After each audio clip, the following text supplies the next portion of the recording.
Boa tarde. Nós vamos conversar um pouquinho a respeito de dons, fruto do Espírito. Vamos fazer uma ligeira diferença dessas coisas, para que a gente possa compreender melhor como é que o Espírito trabalha. Quando a gente sabe como é que funciona, a gente fica até mais tranquilo, dá até uma certa alegria, um certo conforto em saber que o Espírito sabe perfeitamente como cuidar da gente. Eu só quero ter um tempo para poder encontrar aqui, porque esse slide você vai encontrar na descrição dessa gravação, para que você possa ter acesso, possa conhecer com detalhes, porque aqui é muito conteúdo, então não fica muito claro para que você possa perceber aqui e aproveitar melhor. Mas eu estou indo para o mesmo link que está aí disponível, para que eu possa ter um acesso. Pronto, já encontrei, agora já posso conversar com você, Então você tem aqui dom, que é uma dádiva. Lembre sempre disso, o dom não tem nada disso de sobrenatural, não tem nada a ver com coisa espetaculosa, nada disso. Dom, no texto bíblico, no grego, quer dizer apenas dádiva. Você não tem, Deus lhe dá.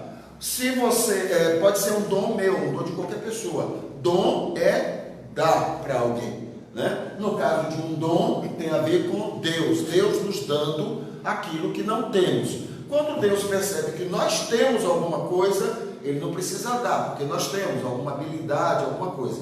Mas quando não temos, Ele nos capacita. Então, dom é dádiva. Então, tem aqui Atos capítulo 2, 38, fala de o dom. O dom principal, que é o Espírito Santo. O Espírito Santo é dado a nós, para estar em nós, para nos guiar, para nos dirigir. Isso nós não temos. Hein? Isso nós não tínhamos. Não tínhamos e passamos a ter. Dons, diferenciando de dom, então, dons. Em 1 Coríntios 12, versículo 4, capítulo 14, capítulo 12, 13 e 14 todo, então nós temos sobre dons, ou seja, são dádivas outras que Deus concede através do Espírito Santo, São habilidades que Ele nos dá para que possamos ser mais úteis em suas mãos. E o fruto do Espírito, Gálatas 5, 22 a 23, é essa obra do Espírito. O que quer dizer fruto? Fruto quer dizer assim, qual é o fruto do seu trabalho? Só para a gente ter uma ideia, o que é o fruto do seu trabalho? É o resultado do seu trabalho, não é? Então, qual é o resultado da presença do dom, que é o Espírito Santo, na vida da gente? Onde o Espírito está, esse é o resultado que acontece. É algo que produz na vida de uma pessoa. Então, isso é o fruto, é o resultado da presença do Espírito, certo? Então, Gálatas 5, você já conhece, sabe como é que funciona. Com o Espírito Santo, então, nós temos, veja só, isso é fruto. Quer dizer que nós temos amor, João 3,16, é esse amor que Deus concede, que Deus opera em nós. É por isso que Ele está em nós. Ele nos dá convencimento, Ele produz em nós o arrependimento. Está tudo isso aqui nessas letrinhas que você tem aí no material que você recebe, E tem outros aspectos aqui sobre a ação do Espírito. Então, com o Espírito Santo, nós temos então todas essas qualidades que você vai ver, e os versículos bíblicos estão aí para facilitar isso. Talentos e dons. Então, aqui é que é interessante nessa questão de dons aqui. Todo ser humano tem talentos, muitos talentos, Uns mais do que outros, porque desenvolvem, ou porque já nascem numa cultura que produz facilmente muitos talentos. Há uma série de circunstâncias que produz talentos na vida das pessoas. Existem famílias que... Estímulos, São famílias que facilitam, então esses talentos se desenvolvem mais. Em outros lugares, em outras pessoas, em outras circunstâncias, esses talentos não se desenvolvem tanto. Porém, quando Deus quer usar alguém, então existem vários dons, vários talentos. Então, mas tem alguém que tem o talento A, B e C. E Deus quer usar esse indivíduo para produzir algum resultado, para ser bênção para uma pessoa, ou para uma igreja, ou para uma comunidade, o que seja. Então, precisa da habilidade B. Esse indivíduo que Deus quer usar tem essa habilidade. Então, Deus pega esse indivíduo e coloca lá para usar a habilidade que ele já tem, é natural, e Deus vai usar muito bem. O apóstolo Paulo foi um exemplo muito bom disso. Então, o talento é uma habilidade nata no indivíduo, né? Quando Deus, então, quer usar um indivíduo em determinada atividade, mas ele só tem as habilidades A, B e C, mas a habilidade que Deus precisa aqui é a habilidade F ou G. Então, Deus chama esse indivíduo e habilita esse indivíduo, ele dá dons a esse indivíduo, ele capacita esse indivíduo com a habilidade G, eu falei FG, né? Ele habilita com o FG e coloca para atuar aqui nesse trabalho, nessa atividade. Ele pode usar um que não tinha nem A nem B nem C, o FG? Ele pode usar o quê? Uma pessoa que não tinha habilidade nem A nem B nem C, a habilidade é FG? Sim, né? São habilidades que ele concede ao indivíduo, porque precisa usar aquela pessoa.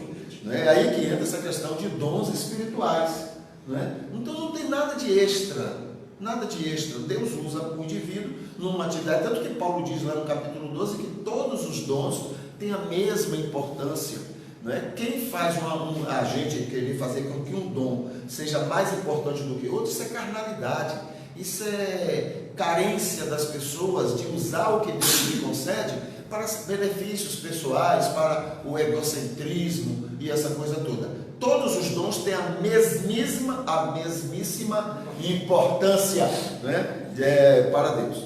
Lá no capítulo 12, e eu queria chamar muito a atenção para isso, no capítulo 12, né, nós temos então características dos dons espirituais. Eu chamo isso de uma cartilha de Paulo para uma igreja que não entendia nada sobre dons e dizia ser muito cheia de dons, né? Então é uma cartilha orientando eles que serve para nós. E serve para o nosso tempo e para todos os tempos.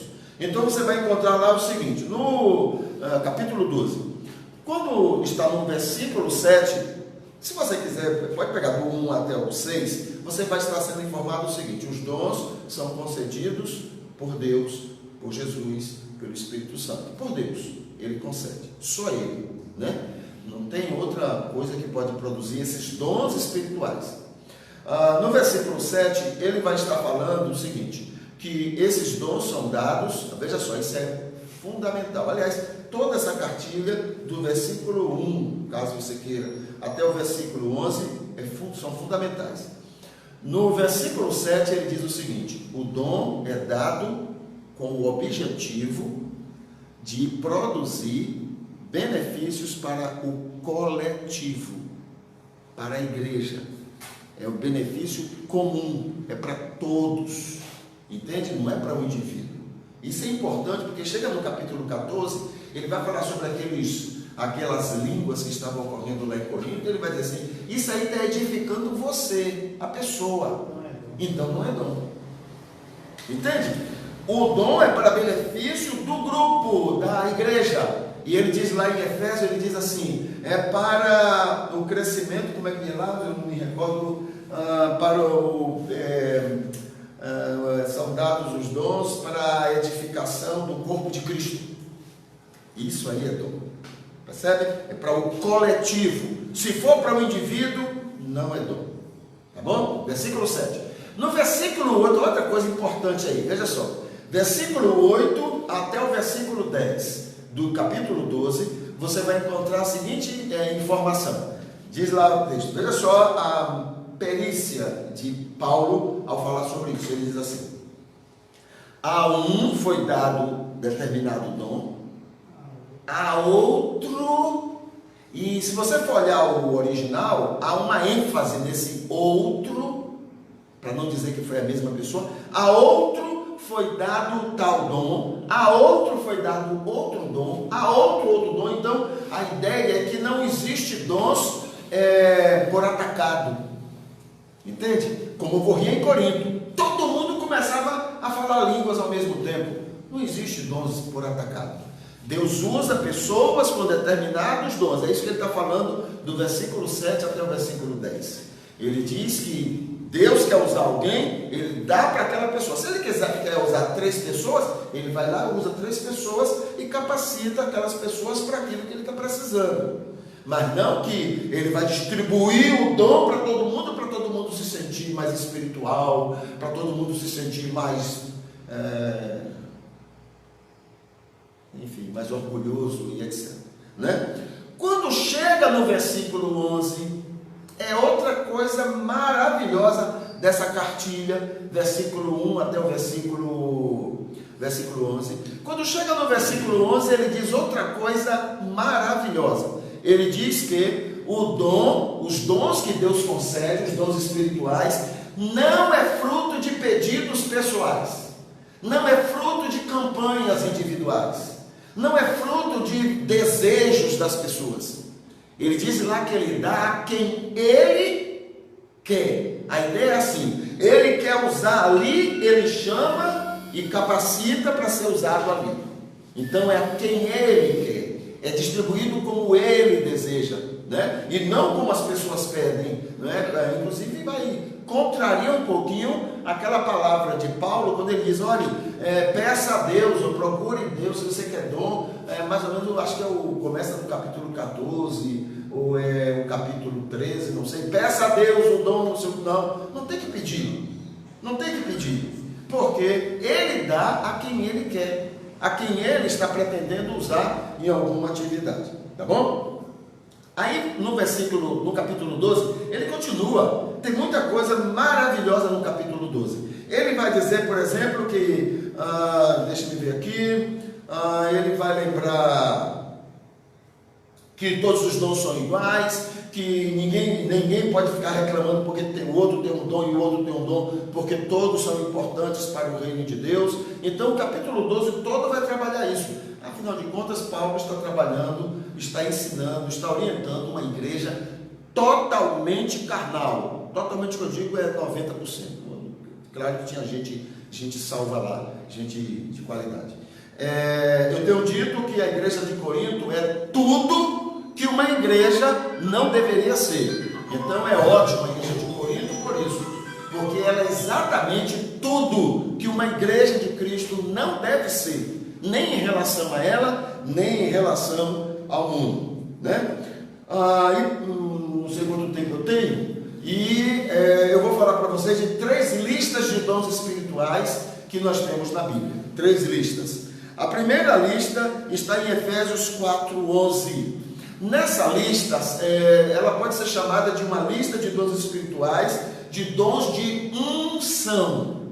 Entende? São aqueles dons que Deus usa, são dons especiais, ou seja, no sentido de direção para lideranças espirituais, para ensino espiritual, para pessoas que estão dirigindo a igreja de Jesus Cristo. Então essas pessoas são capacitadas, essas aí são chamadas de dons de unção, né? E você vai ver isso lá, são apóstolos, profetas, evangelistas, pastores, mestres e outros dons que ele capacita o indivíduo. Se o camarada já tem esses dons, ele usa, né?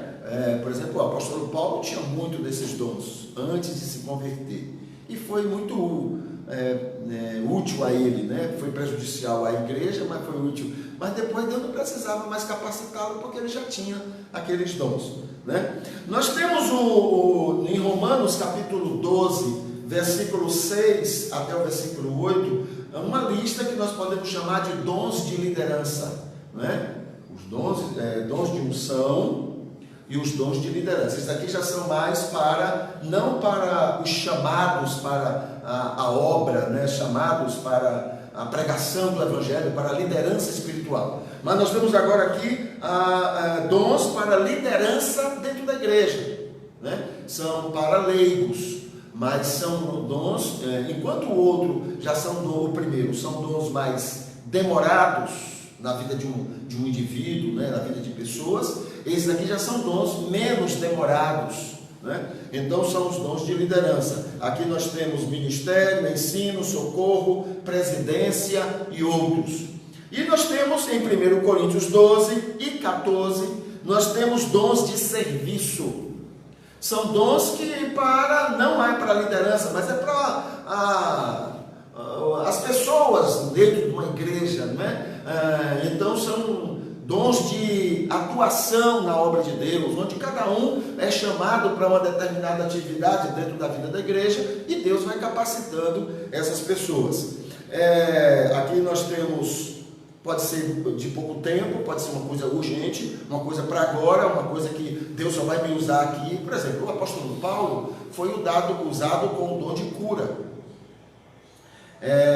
Lá em Éfeso, ele foi usado em um outro local que eu não me recordo, quando ele aparentemente, não sei se tinha médico na hora para concluir, mas ressuscitou alguém, né? Então está lá. Mas Paulo não foi usado por Deus em outras circunstâncias com isto. O próprio Paulo chega a dizer: olha Timóteo, eu te oriento que você tome vinho, um pouquinho de vinho, para que você possa melhorar seu estômago, né? Porque que ele não curou? Ele não tinha, era um dom de serviço, era um dom que Deus queria usar em um determinado momento, mas necessariamente não em outro, né?